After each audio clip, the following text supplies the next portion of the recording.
Je voudrais partager avec vous 3 poèmes. Ils sont peu connus, courts, mais magnifiques. Ils parlent de la vie et de la mort. Le premier est un vers en prose de Charles Baudelaire. Il s'appelle « Enivrez-vous ». Il faut être toujours ivre, tout est là. C'est l'unique question. Pour ne pas sentir l'horrible fardeau du temps qui brise vos épaules et vous penche vers la terre, il faut vous enivrer sans cesse. Mais de quoi? De vin, de poésie ou de vertu à votre guise, mais enivrez-vous. Et si quelquefois, sur les marches d'un palais, sur l'herbe verte d'un fossé, dans la solitude morne de votre chambre, vous vous réveillez, l'ivresse déjà diminuée ou disparue, demandez au vent, à la vague, à l'étoile, à l'oiseau, à l'horloge, à tout ce qui fuit, à tout ce qui gémit, à tout ce qui roule, à tout ce qui chante, à tout ce qui parle. Demandez quelle heure il est. Et le vent, la vague, l'étoile, l'oiseau, l'horloge vous répondront « Il est l'heure de s'enivrer ».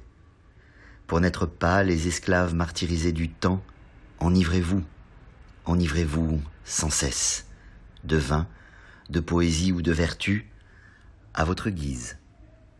Le deuxième est de Benoît Marchon, il s'appelle « Quelqu'un meurt ». Quelqu'un meurt, et c'est comme des pas qui s'arrêtent. Mais si c'était un départ pour un nouveau voyage? Quelqu'un meurt, et c'est comme une porte qui claque.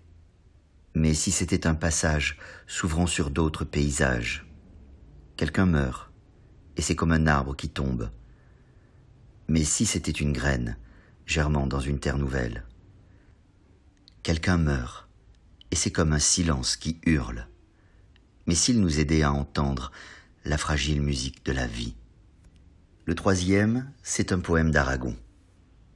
C'est une chose étrange à la fin que le monde. Un jour je m'en irai sans avoir tout dit. Ces moments de bonheur, ces midis d'incendie, la nuit immense et noire aux déchirures blondes. Rien n'est si précieux peut-être qu'on le croit. D'autres viennent, ils ont le cœur que j'ai moi-même, ils savent toucher l'herbe et dire je vous aime, et rêver dans le soir où s'éteignent des voix.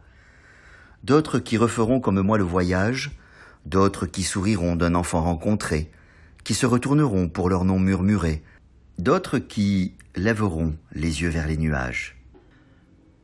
Il y aura toujours un couple frémissant pour qui ce matin-là sera l'aube première. Il y aura toujours l'eau, le vent, la lumière. Rien ne passe après tout si ce n'est le passant. C'est une chose au fond que je ne puis comprendre, cette peur de mourir que les gens ont en eux, comme si ce n'était pas assez merveilleux que le ciel, un moment, nous ait paru si tendre. Malgré tout, je vous dis que cette vie fut telle qu'à qui voudra m'entendre, à qui je parle ici, n'ayant plus sur la lèvre un seul mot que merci, je dirai malgré tout que cette vie fut belle.